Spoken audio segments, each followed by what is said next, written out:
ఎంతవరకు వచ్చినా పర్లేదు, వాయిస్ వచ్చినా ఓకేనా.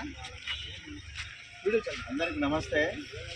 ఈరోజు దుండిగల్ మున్సిపల్లో మొన్న నన్ను వచ్చి మన మల్లేష్ కానీ ఇంకా మిగతా వాళ్ళ యూనియన్ లీడర్లు అందరూ మన యూనియన్ హెడ్ ఆఫీస్ కాడికి వచ్చి అన్న మా సమస్యలు ఉన్నాయి, ఒకసారి మీరు రావాలి అని చెప్పేసి అంటే మన మెయిన్ యూనియన్ నాయకులతో కూడా మాట్లాడి ఈరోజు ఇక్కడికి రావడం జరిగింది.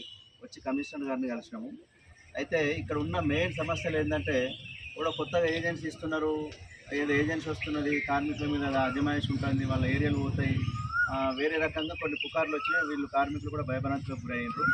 ఆ విషయంలో ఈరోజు కమిషనర్ గారితో మాట్లాడితే అట్లాంటిది ఏం లేదు, నేను అది పెడదామని ఆలోచన ఎందుకు వచ్చింది అని అంటే ఈడ కార్మికులు ఒక తాటి మీద లేరు, కొన్ని ఆటోలను మెయింటైన్ చేస్తలేరు, కొన్ని ఏరియాలలో ఇబ్బంది ఉన్నది, ఏదో ఏరియాలు అమ్ముకోవడం కొనుక్కోవడము, కార్మికులు కొట్లాడుకోవడం, పోలీస్ స్టేషన్ల దాకా పోవడము, చంపుకునే దాకా పోతున్నారు, కేసులు పెట్టుకుంటున్నారు, ఇంత చికాకు ఎందుకు అని చెప్పేసి నేను ఏజెన్సీ నేను అంతేగాని కార్మికులను ఇబ్బంది పెట్టాలనే ఉద్దేశం నాకు ఏ కోశాన లేదని చెప్పేసి వారు చెప్పినారు.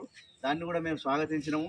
అయితే ఇప్పుడు ఇక్కడ చెప్పేది ఏంటంటే కార్మికులు అందరం చర్చించుకున్న తర్వాత ఒక వీళ్ళ యూనియన్ ఉన్నది, దీన్ని ఇంకా స్ట్రాంగ్ చేసి కమిషనర్ గారికి ఒక 7 మందితోటి ఇక్కడ ఉన్న 6 గ్రామాలలో గ్రామానికి ఒక ప్రతినిధి చొప్పున వీళ్ళు కార్మికుల మధ్యలో ఎలెక్ట్ చేసుకొని వాళ్ళకు ఒక నాయకుడు 7 కమిటీతోటి మన మున్సిపల్ ఆఫీస్కి ఆ కమిటీ నాయకత్వం వహించుకుంటూ కార్మికులకు మున్సిపాలిటీకి సమన్వయకర్తగా యూనియన్ పనిచేయాలని చెప్పేసి నిర్ణయించడం జరిగింది.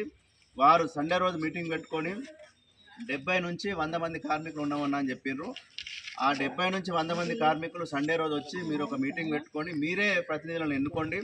ఆ ఎన్నుకున్న ప్రతినిధులు ఈ కార్మికుల బాగోగులతో పాటు మున్సిపల్ కమిషనర్ గారికి మున్సిపాలిటీ సిబ్బందితోటి సమన్వయకర్తగా వండుకుంటూ మన కార్మికులను కాపాడుకోవాలని చెప్పి ఈ సందర్భంగా తెలియజేస్తూ కార్మికులకు చెప్పేది ఒకటే, ఇవాళ ఈడికి ఒక 30-40 మంది వచ్చిండ్రు, ఇంకా మిగతా వాళ్ళు కూడా రావాలి, సండే రోజు అందరు పెద్ద ఎత్తున రండి, మీ సమస్య ఇది, మీ ఏరియాలు పోతాయా లేకపోతే మీ భవిష్యత్తుకు సంబంధించిన సమస్య కాబట్టి అందరు వచ్చి మీ ప్రాంతాలు కానీ మీ కులాలు కానీ అన్ని వేరైనా కూడా మీరు తీసే చెత్తనే, మనందరి చెత్త కులం చెత్త కార్మికులం కాబట్టి ఆదివారం రోజు మీటింగ్కు మల్లేష్ కానీ ఇంకోరు పెద్ద మనిషి ఎవరు పిలిపించినా కూడా ఆ మీటింగ్కు మీరు వెళ్ళండి, మీరు మాట్లాడుకొని మీ మంచి సెట్లు ఏమున్నాయో మాట్లాడుకొని మీ దానిలోకి వెళ్ళే నాయకత్వ లక్షణాలు ఉన్నటువంటి నాయకులను ఎన్నుకొని మీ కార్మికుల బాగోగులకు వాళ్ళు పనిచేసే విధంగా మీరు సపోర్ట్ చేయాలని సందర్భంగా తెలియజేస్తున్నాను. Thank you.